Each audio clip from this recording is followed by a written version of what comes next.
Buenas tardes a todos. Muchas gracias, queridos amigos, por acompañarnos en la primera presentación en Miami de este libro de memorias, Pobre Cuba, de nuestro muy querido hermano Alberto Müller. Y digo primera presentación, pues ya hemos logrado su sueño de presentar y firmar ejemplares de este libro y también de su libro sobre el Che Guevara, ¿Por qué Castro abandonó al Che?, en la Feria del Libro de Madrid, en El Retiro, el próximo sábado 28 de mayo, desde las 11 de la mañana hasta las 3 de la tarde. Algo importante y muy difícil de conseguir. Confiemos se desarrolle bien y no pase como en Argentina, donde los castristas y guevaristas trataron de impedir la presentación, pero salieron derrotados. Deseo ahora presentarles a Fernando Martínez Jr., presidente del Big Five Club, a quien mucho agradecemos la posibilidad de este acto. Su papá, del mismo nombre y aquí presente, fue otro de los muchos luchadores cubanos por la libertad de Cuba en la protesta del Parque Central contra Micoyán el 5 de febrero de 1960 y como miembro de la Brigada 2506, que trató de liberar a Cuba de la pesadilla castrista. Con ustedes, Fernando Martínez Jr.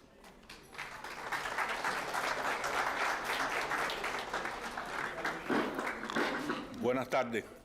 En nombre de la Junta Directiva del Big Five y de todos los socios de nuestro club, le doy la bienvenida a este acto que para nosotros es bien especial. El Big Five se fundó para preservar las tradiciones y la cultura cubana en el exilio y seguimos luchando todos los días. Atrás de nosotros hay un monumento que hace como 4 años Julio González Rebulo, en paz descanse, luchó y lo construimos en honor de la Brigada 2506 y eso es algo especial. Tener a nuestro socio Alberto es normal porque él juega tenis aquí todas las tardes. Si quieren verlo, a las 5:30 está en la cancha de tenis. Pero tenerlo en este acto es que lo presenten en el Big Five es algo digno. Yo he podido vivir la historia de Cuba a través de este club y por los cuentos de mi padre, que sí estuvo presente. Mi padre me dijo a mí que en su vida el acto más valiente que ha visto es a un señor caminando hacia el monumento de Martí para ponerle ofrenda, y ese fue Alberto Müller.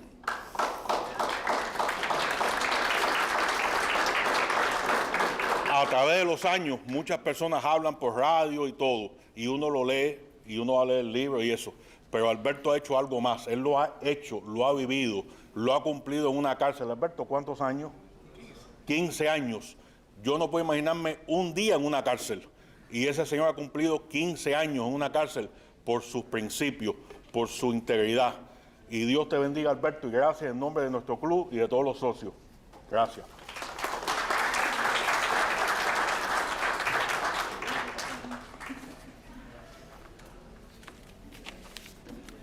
La convocatoria a esta presentación la hace primordialmente una de las instituciones más importantes de nuestro exilio, el Pen Club de Escritores Cubanos en el Exilio, cuyo presidente, Luis de la Paz, es uno de los principales escritores cubanos actuales.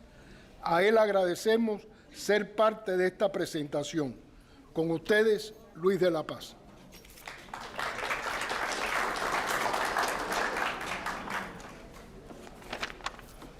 Muy buenas tardes. He preparado una nota, yo prefiero escribir que hablar, y dice: para el Pen Club de Escritores Cubanos en el Exilio, es un honor copatrocinar esta presentación de Pobre Cuba, mis memorias, de Alberto Müller, un cubano ejemplar, un patriota, un hombre que además de tener la valentía de enfrentarse en su juventud a la, en aquel entonces, recién instaurada dictadura castrista, ha mantenido una actitud firme como exiliado, denunciando los crímenes y atrocidades de la tiranía que impera en Cuba por más de 63 años. Pero algo más, ha tenido la sabiduría de escribir sus memorias. Las memorias de un exiliado trascienden su historia personal para adquirir la condición de episodios colectivos. Cada testimonio de un exiliado que lucha contra el régimen cubano, se integra a un engranaje necesario donde convergen otras historias, léase también denuncias, donde unas reafirman otras, unas aportan un detalle desconocido o no abordado por otro que tuvo la misma experiencia. Se crea en conjunto un tejido fundamental para la reconstrucción histórica de una Cuba golpeada por el tiempo y la desinformación.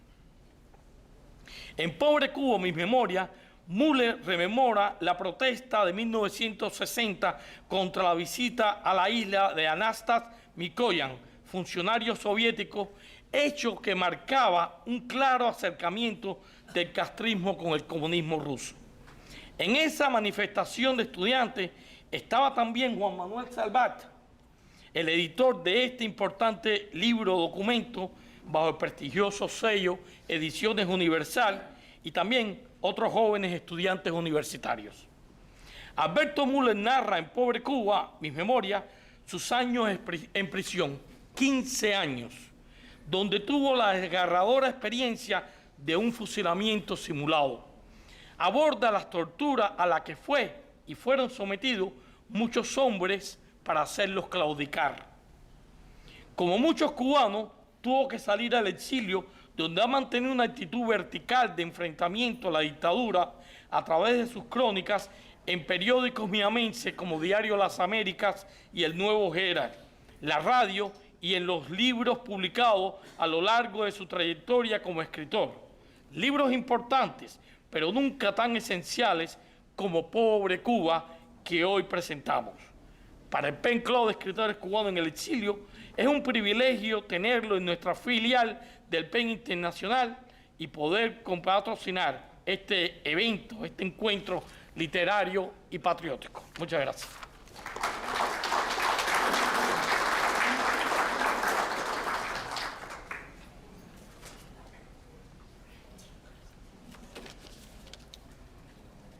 Esta es una alegre reunión de amigos y muchos compañeros de lucha por la libertad de Cuba. Aprendimos a soñar siguiendo a Jesús, de Galilea a Jerusalén, de Belén a Getsemaní. En ese huerto de los olivos aprendimos que Jesús sufría nuestras culpas y moría por darnos una eterna felicidad. Y así creció desde muy jóvenes en aquellos retiros espirituales el amor a Jesús. Y ese amor también era para Cuba, la tierra que vimos al abrir por primera vez nuestros ojos. Y la aprendimos a amar en los cuentos de nuestros padres, profesores, amigos, en los libros de historia y de educación cívica. Por eso, de nuestra generación salieron tantos mártires que gritaron por Cristo y por Cuba en el paredón, viendo llegar las balas que cortaron sus vidas. Cuba perdió esa generación y otras de cubanos mayores y menores, y no ha podido continuar su desarrollo y la promesa de bienestar para su pueblo. Todo ha sido sufrimiento desde ese 1959 fatal de nuestra historia. Alberto es un hermano querido que supo responder a ese llamado de Cristo y de Cuba. Comandos rurales, protesta en el Parque Central, expulsión de la Universidad de La Habana, exilio, directorio revolucionario estudiantil, clandestinaje, guerrillero en la Sierra Maestra, preso político, fusilamiento sin balas para romper su balance mental, segundo exilio y más luchas en el periodismo, los libros y 1000 intentos de lograr cambiar ese destino cubano que sigue todavía cerrado a la felicidad. Este libro, Pobre Cuba, tiene un gran significado pues aunque es un libro personal de memoria, también escribe la historia de nuestra generación, de nuestros anhelos, luchas e ideales. Esto le da una importancia histórica especial. Creo haber publicado cerca de 2000 libros desde que en 1965 comencé trabajo de librero y editor. Les aseguro que nunca he trabajado tanto en un libro. Todavía hoy le dedico horas a las prolongaciones como esa de presentarlo en Madrid. Pero les aseguro que lo he hecho con mucho gusto y casi diría, si Alberto no me escuchara, que disfrutando cada momento de ese trabajo. Estoy convencido del valor de las memorias para la historia. Leer el diario de Máximo Gómez, las memorias de Oreste Ferrara, las de Horacio Ferrer, las cartas y documentos de Félix Varela, Saco, José Martí, los aforismos de Luz y Caballero, nos comunican lo que fuimos y lo que debemos ser. Dentro de muchos años, un historiador se acercará a este libro y comprenderá la historia presente de Cuba. Quizás ayude su lectura y la de otros esforzados cubanos a cimentar bases sólidas para un futuro de felicidad con todos y para el bien de todos. Y por eso vale la pena trabajar en escribirlas como ha hecho con muchísimo fervor y esfuerzo nuestro querido Alberto. Y ahora es el momento de presentarles al autor de esta obra, Pobre Cuba, de una frase de Jorge Luis Borges al autor, Mis Memorias. Con ustedes, Alberto Núñez.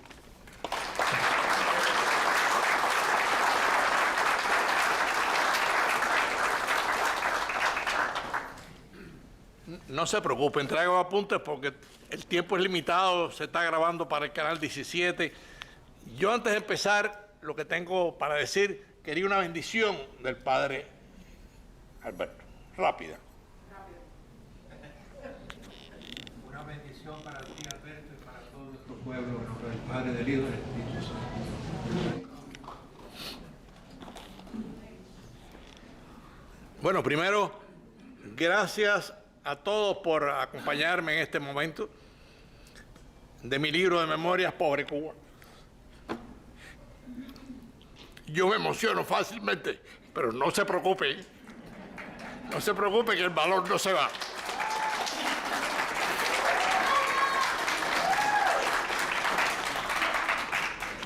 Veo muchos rostros amigos y eso me estimula, ¿no? Gracias a Fernando Martínez, presidente del Big Five, por la presentación de este libro, a Luis de la Paz, presidente del Pen Club, al Gordo Salvá, que siempre me embarca en estas aventuras, pero ahí está. Gracias a mis compañeros del DRE, sé que hay muchos aquí, por la confianza que pusieron en mi persona con 21 años de edad. Gracias a Dios y a la Virgencita de la Caridad, que siempre estuvo conmigo en todo momento de mi vida dura. Porque hay vida que no es tan dura. La del Big Five, por ejemplo, jugar tenis. Vernos aquí tantos amigos, ¿no? Eso. Este libro, debo explicar por qué se llama Pobre Cuba. Yo en Caracas vivía cuando el gran escritor argentino Jorge Luis Borges visita Caracas y el presidente de la editorial de Venezuela, Monte Ávila, Juan Lescano, me invita. Yo acababa de llegar a Caracas, 15 años de prisión, las torturas vividas, la vida, en fin. Ahí veo a Adi, creo que es Adi, Dios mío. Un besito grande. Y cuando yo soy parte de la comitiva que recibe a Borges, que quiere ir a Caracas, oigan esto, a ver una coleada de toros. Ustedes saben lo que es una coleada de toros, agarrar el toro por el rabo, el que lo hace más rápido se lleva el premio. Y yo me preguntaba por qué Borges, que casi no ve o no veía, ya está fallecido, quiere ver una coleada de toros, ¿no? Cuando llega, Lescano me presenta, mira, Alberto Müller, un escritor joven cubano. Yo en aquella época era joven. Ya hoy estoy volando alto, ¿no? Pero bueno, orgulloso también de los años.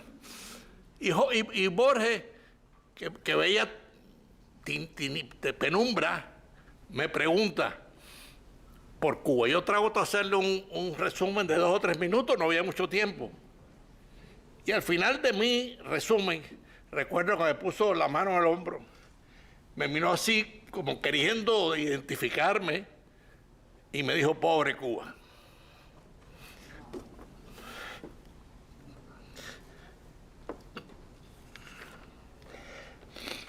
Por eso el libro se llama así. Casi una sentencia bíblica. La recuerdo primero con mucho agradecimiento a Borges y por supuesto conocerlo fue un gran privilegio y siempre siento su humanidad. He leído casi su obra plena y la obra de Borges tiene un sentido humano de un valor incalculable, profunda. Muchos de ustedes tienen que haber leído a Borges. Debo aclarar a los lectores de este libro que el libro es duro. El libro tiene partes duras, partes difíciles. Me han llamado amigos que me han dicho, Alberto, no pude continuar el capítulo tal por esto y por lo otro. Moriré recordando el día del simulacro de fusilamiento, parado, y 4 fusileros con las armas apuntándome. Y yo sé lo que es esperar la muerte, se los confieso. Yo sé lo que es estar en un momento diciendo, bueno, Dios mío, me tocó partir. No me acobardé, se los puedo garantizar, por la fe. Me tocó partir, sí, otros han partido. Otros han partido y han partido con mucho valor. Entonces, bueno, finalmente no, era un simulacro, no era realidad. Pero la tortura es una tortura psicológica baja, sucia, porque a un ser humano no se le debe hacer eso. Por suerte salí airoso de esa prueba, ¿no? Conocí después torturas mucho más sucias que esa, como la de la zanja de excremento. Nos llevaban a una zanja de excremento y nosotros, por supuesto, no entrábamos, pero nos obligaban a golpe limpio a entrar, a limpiar la zanja. ¿Cómo se puede limpiar, Dios mío, una zanja de excrementos? Era una zanja que sacaba los excrementos de la prisión. Y en aquella experiencia estaba mi hermano Juan Antonio conmigo, que es uno de mis guías. Está en Caracas, vive en Caracas. Y Emilio Rivero Caro, un gran luchador y un gran amigo. Bueno, al final la golpeadura era tan intensa que nos empujaban los 10 guardias y estábamos entonces nosotros en la zanja tampoco hacíamos nada para limpiar qué cosa, ¿no? Y los golpes seguían. En ese momento Emilio encuentra una tapa de una tapa de leche condensada y empieza a cortar, no por cobardía, sino para decirle a los guardias que él tenía mucho más valor que todos ellos. Me recuerdo que mi hermano Juan Antonio y yo nos abrazamos a Emilio. Aquel fue un abrazo, yo lo menciono mucho, creo que lo menciono en el libro. Es un abrazo casi eucarístico, porque está la sangre, están los golpes, está el amor de nosotros tres entre nosotros. Y los guardias, cuando vieron aquello, porque el torturador, el abusador es cobarde, se alejaron de la zanja. Cuando ellos se alejan de la zanja, nosotros tres cogimos y salimos de la zanja. Y no nos golpearon más, nos llevaron a la celda. Después que nos regresaban a la celda, nos cortaban el agua. Imagínense ustedes las botas, el pantalón. Pero bueno, esos son los destinos de la vida, los misterios de la vida, porque un ser humano no debe hacer eso, pero ellos lo hacen.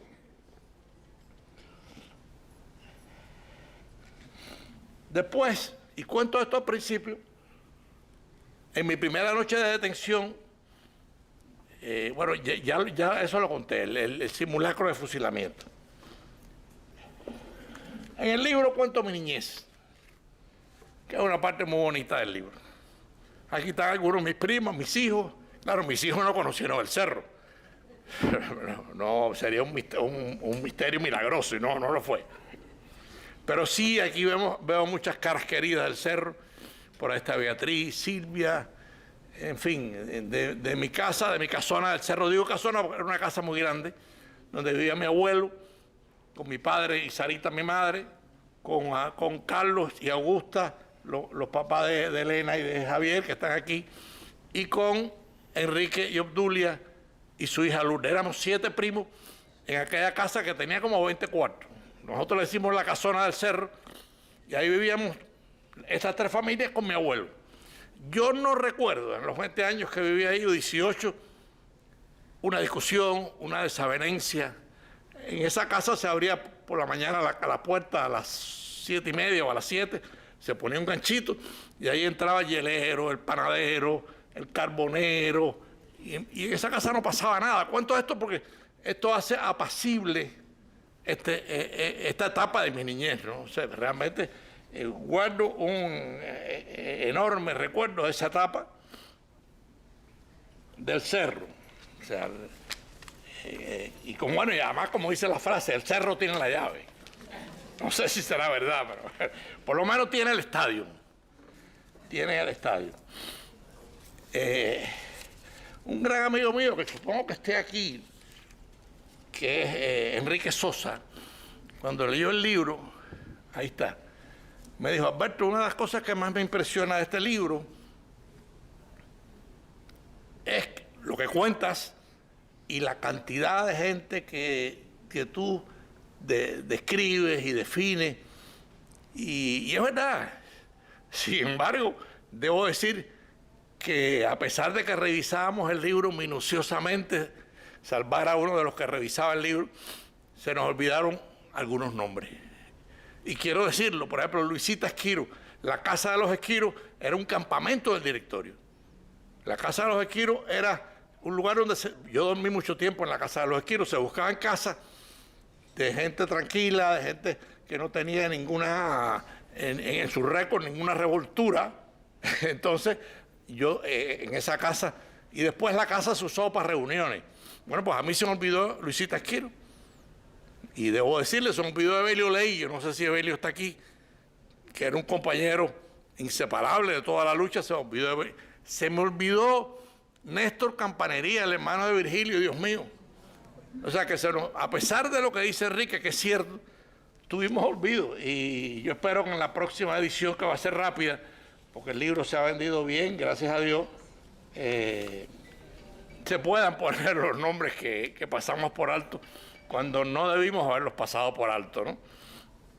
O sea que agradezco a todos. En la dedicatoria también hay agradecimientos muy importantes.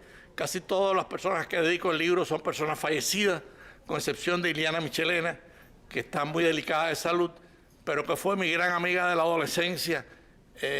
Con Iliana me recuerdo que guardé los primeros documentos. Cuando nosotros nos enteramos de que Micoyán iba a Cuba, nosotros recibimos un cable de una embajada, no voy a decir ni la embajada ni quién me dio el documento, donde confirmaban que venía Micoyán a La Habana y que venía Alexander Alexeyev, ya estaba en La Habana, que era un agente de la agencia TASS, que al final resultó una agencia de inteligencia, un agente comunista.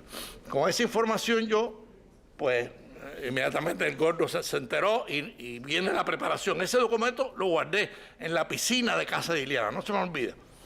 Lo pusimos en un nylon para que no se mojara, y ahí ella buscó un lugar y ahí guardamos el documento.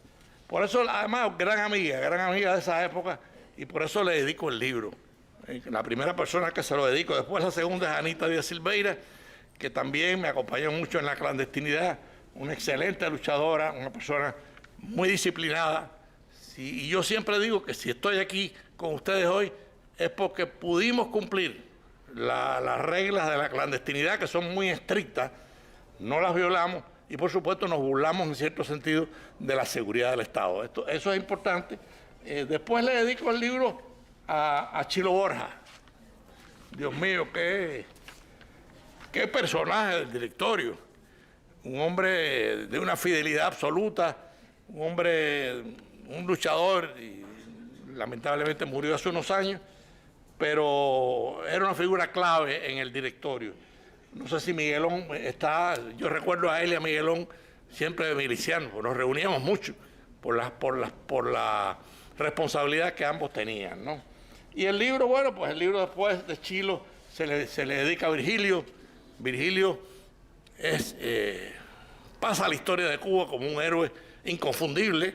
Fue el primer hombre que se paró frente a un paredón de fusilamiento y dijo: viva Cristo Rey, viva el directorio revolucionario y viva Cuba libre. El primero que lo hizo, y por supuesto eso está ya en los libros de historia de Cuba, ¿no? Y hay que decirlo con mucho orgullo personal.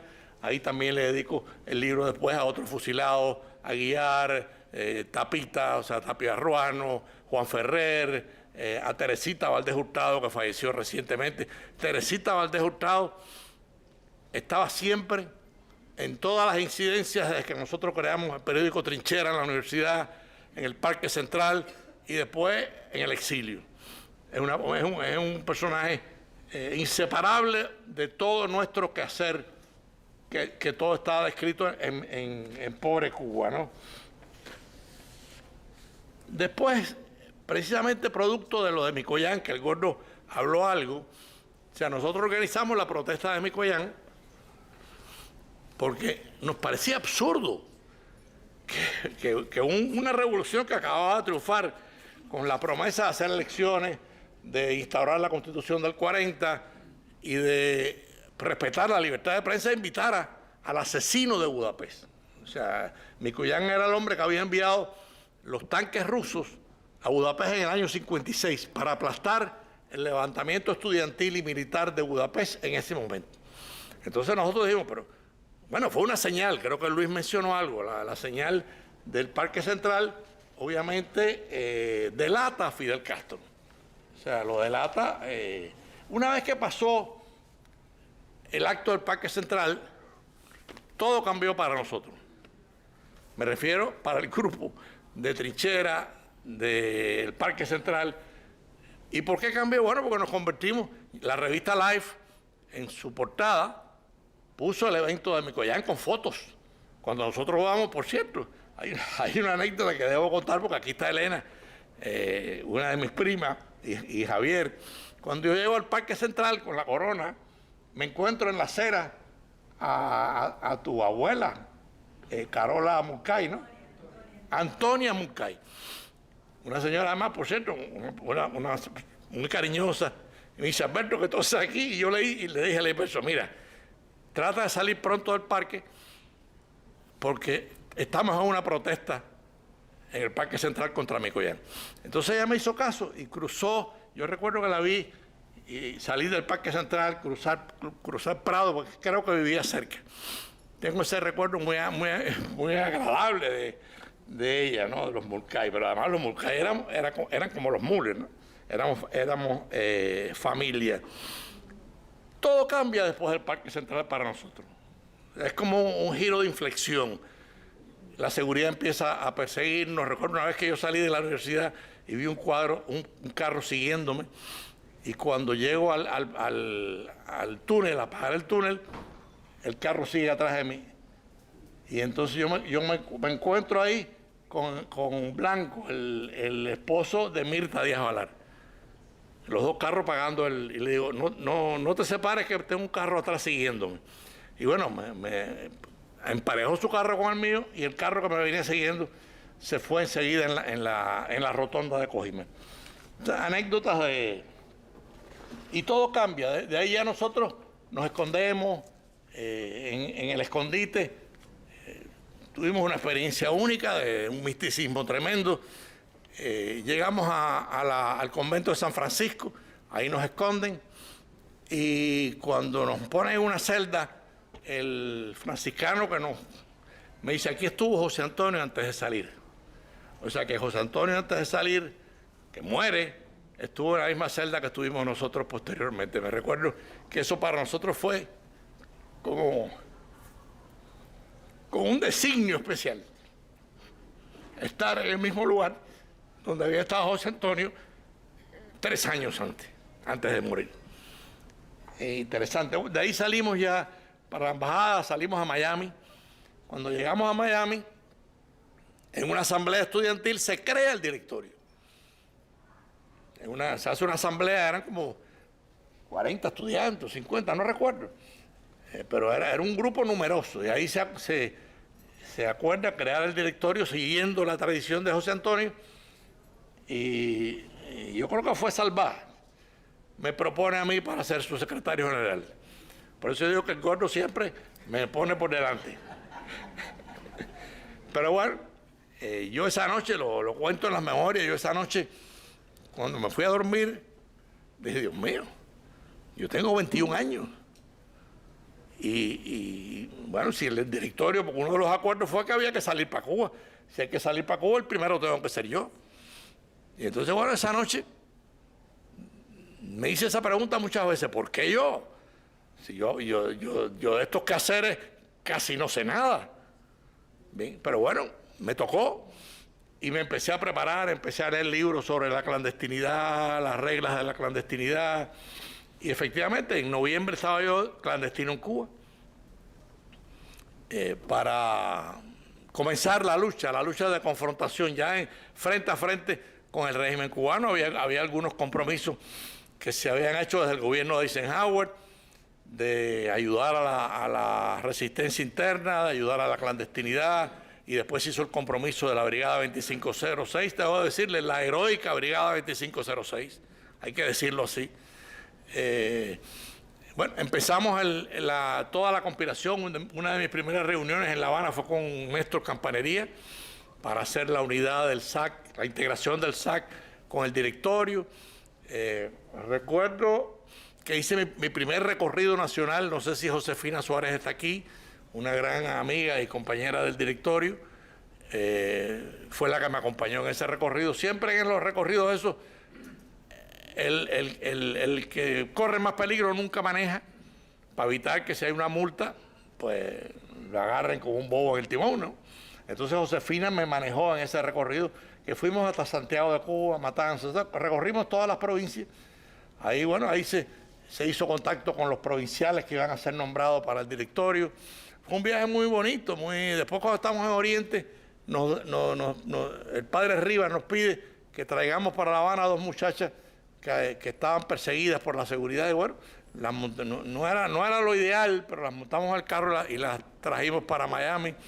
Cuando estábamos pasando por Holguín, para La Habana, mejor dicho. Buen apunte. Cuando pasamos por Holguín, que era la tierra donde vivía Josefina, se puso nerviosa y chocó con unas matas de un jardín. Terminé manejando yo, que no debería, pero bueno, frente a una situación como esa, llegué a La Habana sin problema. Entregamos a las dos muchachas, digo muchachas porque creo que una falleció recientemente. Y nada, comenzó toda la lucha del directorio, preparamos el alzamiento de la Sierra Maestra. Algunos se preguntan, ¿pero por qué te alzaste en la Sierra Maestra? Bueno, muy fácil. Nosotros en el año 59, aquí está David Cabarroca, por cierto, que estuvo en ese proyecto, fuimos a la Sierra Maestra a hacer escuelas y a alfabetizar. Un proyecto con el ministro Humberto Sorimarín de Agricultura, y ahí estaba involucrado Artime, Francisco, o sea, un proyecto muy bonito, por cierto, un proyecto muy humano. Y nosotros conocíamos toda la Sierra Maestra de punta a punta. Y los campesinos nos querían mucho porque nosotros habíamos sido los únicos, los demás bajaron a divertirse y nosotros subimos a servirlos. Y eso nos ayudó cuando organizamos el alzamiento, tener toda la cooperación de toda esa clase campesina de la Sierra Maestra. Por eso el alzamiento, fíjense que estuvimos alzados más de 2 meses, no tuvimos una sola delación en el alzamiento. Nosotros teníamos una guardia en el campamento donde yo estaba, eran 2 campamentos, el de La Plata, donde estaba Juan Ferrer, y el de Providencia, donde estábamos nosotros. En ese campamento teníamos las guardias, todas las noches eran 15 o 20 campesinos para quedarse alzados. Y nosotros todavía no habíamos recibido las armas. O sea, supuestamente nosotros pedimos armas para armar a 1.500 hombres en la Sierra Maestra. Lamentablemente esas armas no llegaron. Vino después lo de Girón, el fracaso de Girón, que fue un chasco, que fue una cosa muy lamentable en la historia cubana. porque yo siempre he dicho que con las fuerzas de la clandestinidad, si nosotros nos ayudan como los rusos ayudaron a Fidel, ganábamos la pelea. Ganábamos la pelea. A pesar de la popularidad de Fidel, o sea, nosotros teníamos la mayoría de los revolucionarios que derrocaron a la dictadura de Batista, eran personas democráticas, eran personas de libertad, eran personas de creencias morales, pero por eso la clandestinidad en la época del 60 al 70 fue tan fuerte. En el Escambray hubo más de 10.000 alzados, ustedes lo saben. Nosotros en la sierra hubiésemos armado 1.500. Y por toda Cuba había alzados, había gente conspirando de mucha valía. Lamentablemente aquello fracasa, viene la Brigada 2506. En estos días entrevisté yo en mi programa de Cuba y su historia a Eduardo Zayas Bazán. No sé si está aquí. Bueno, un saludo. Eduardo fue de los hombres ranas de la brigada y ahí hicimos el programa sobre lo lamentable que fue el fracaso de Girón. En fin, yo quiero decir algunas cosas al final ya estoy haciendo algunas cosas, estoy relatando algunas cosas pequeñas del libro porque ustedes se van a leer el libro. Pero yo quiero que este evento de resaltar un libro mío como de memoria, que además el libro yo no quiero que sea mío, el libro de toda la gente que yo menciono, que a Enrique le impresiona tanto, como yo soy tan minucioso, ¿no? Pero yo quiero que este acto se le dedique, porque cuando triunfa la revolución, ustedes se recuerdan, muchos de ustedes se recuerdan mejor que yo de Cuba. Cuba era un país próspero, un país que lo tenía todo, no era perfecto, pero llegó la revolución y viró todo el andamiaje de una república y llegó el comunismo, y llegó la pobreza, y llegaron las ruinas, y llegaron las torturas, y llegaron los fusilamientos. En Cuba la Constitución no autorizaba fusilamientos. O sea, cuando llega el comunismo cambia todo. Cambia todo. Yo quiero dedicar este acto a la mujer cubana, porque si yo he contado algunas cosas de muchos sufrimientos en la prisión, eso es una milésima parte o millonésima parte de lo que sufrió el presidio político cubano, de lo que sufrieron las mujeres cubanas. O sea, la mujer cubana es el objetivo principal y eso es muy doloroso, porque ningún régimen dictatorial de América Latina lo ha hecho, nada más que el comunismo cubano. O sea, cómo ha maltratado a la mujer cubana. Aquí con nosotros creo que está Eladia Aguilera, que estuvo alzada con nosotros en la guerrilla, posiblemente de las pocas guerrilleras que esté viva. Yo pido un aplauso para ella.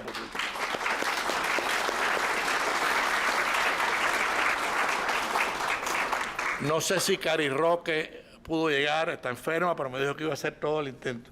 Hay un libro que yo les recomiendo que ustedes lean, de Miñón Medrano, sobre las mujeres presas. Miñón relata, oigan esto que yo les voy a contar rápido, relata que el director de las cárceles de mujeres de Guanajay, un tal Manuel Martínez, les dijo, ella lo relata en la portada del libro, que cuando estas mujeres, oigan esto, ¿no?, salgan de este engaleramiento, cuando estas mujeres salgan de esta cárcel, van a salir en 4 patas. Por suerte todas han salido erguidas, orgullosas y moralmente enteras para seguir su lucha.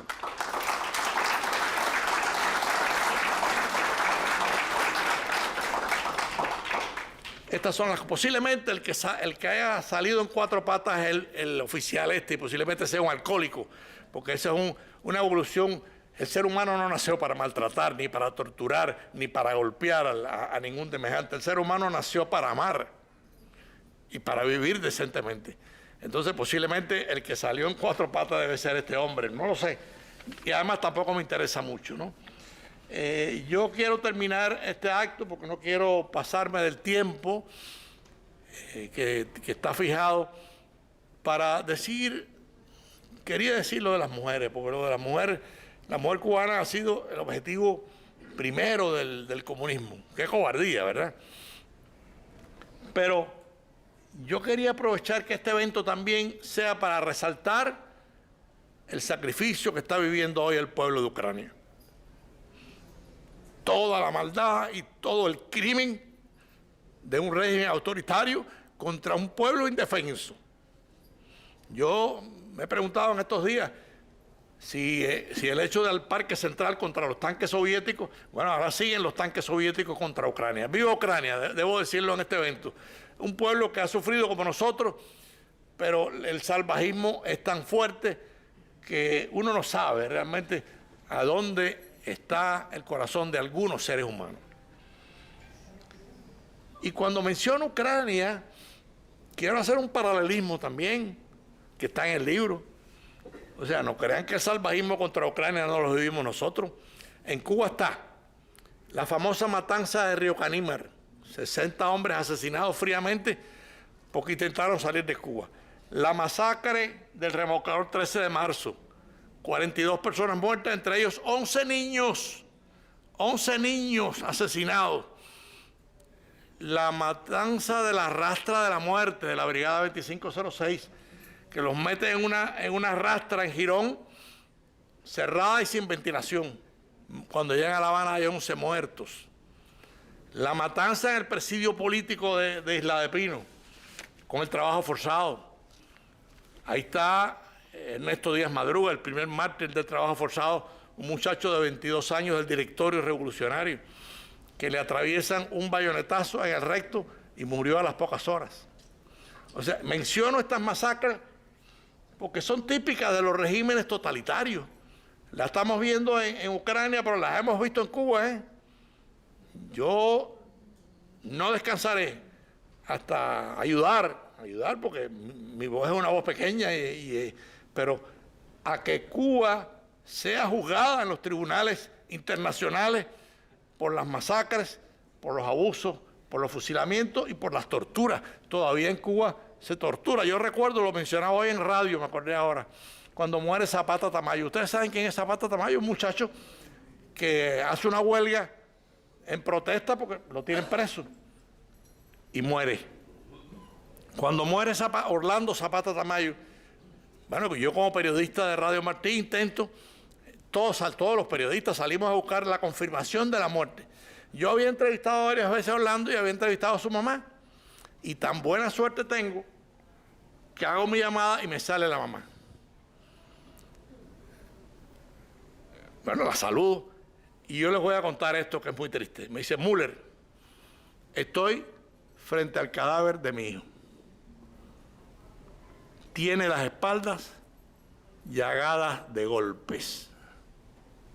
Un hombre que se está muriendo en una huelga de hambre, la seguridad del Estado lo estaban golpeando diariamente. Yo me moriré acordándome de esta entrevista telefónica. Tiene las espaldas llagadas. Dios mío.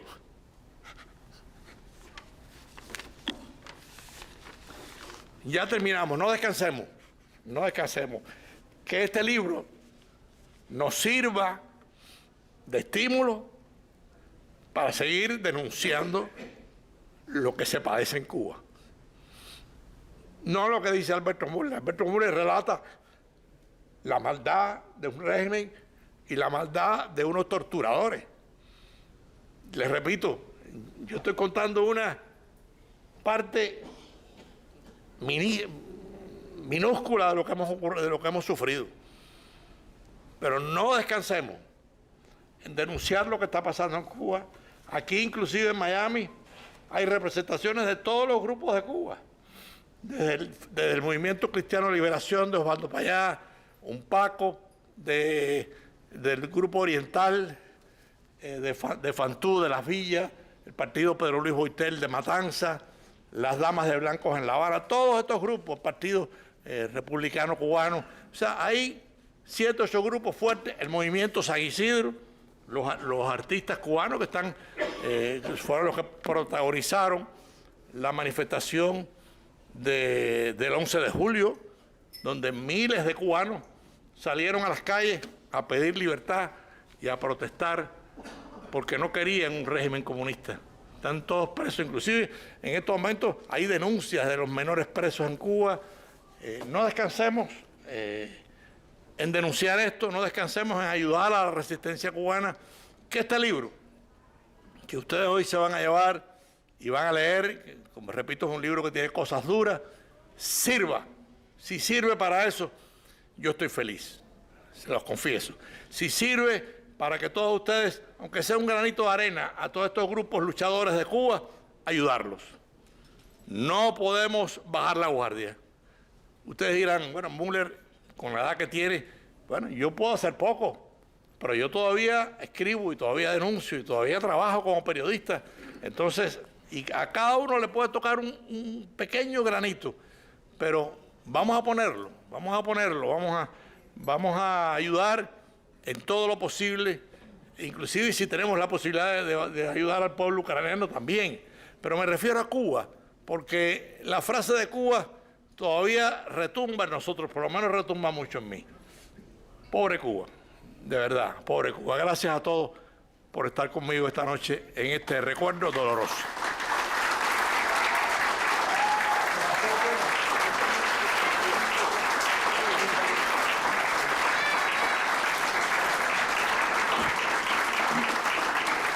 No sé, mira, estoy viendo a Bernabé Peña, por cierto, otro de los pilares del directorio. Ahí está, Bernabé Peña. No sé si habrá tiempo para una o otras preguntas porque me estaban apurando por el comedor. Si alguno quiere hacer alguna pregunta rápida, pues aquí estamos.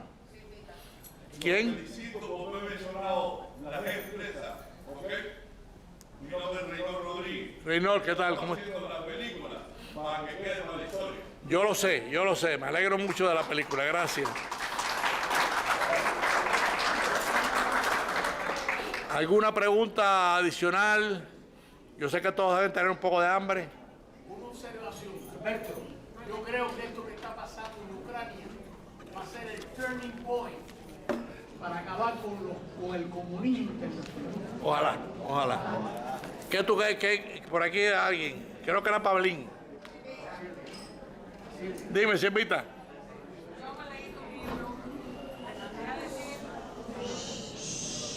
lo que me impactó tu libro, pero yo lo que quisiera es poder compartirlo con gente que no habla español, con americanos. Bueno, estamos pensando en publicarlo en inglés. Bueno, en inglés. Pero las editoriales americanas son difíciles. Yo tengo el libro de por qué Fidel abandonó el Che, que es uno de los libros que más he vendido, ya traducido al inglés, y no he encontrado una editorial americana. Pero bueno, no podemos bajar la guardia, no podemos, hay que seguir luchando. Yo creo que este libro va a ir al inglés en menos de un año. Me refiero a Pobre Cuba.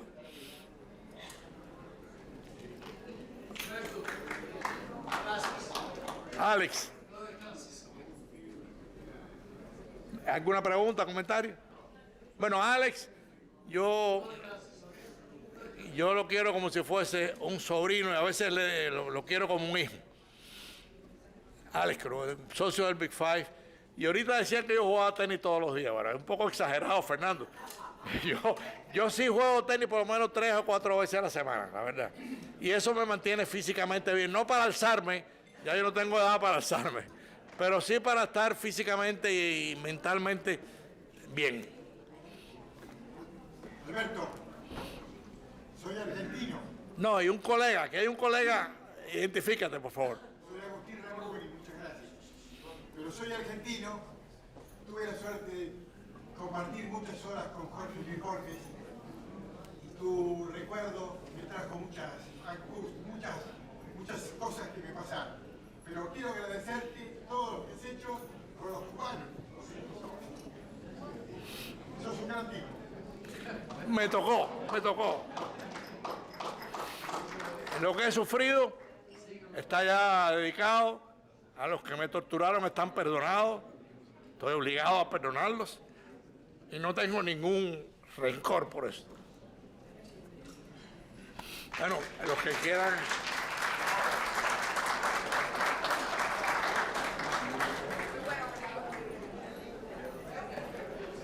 Mi hermano quiere comprar un libro, pero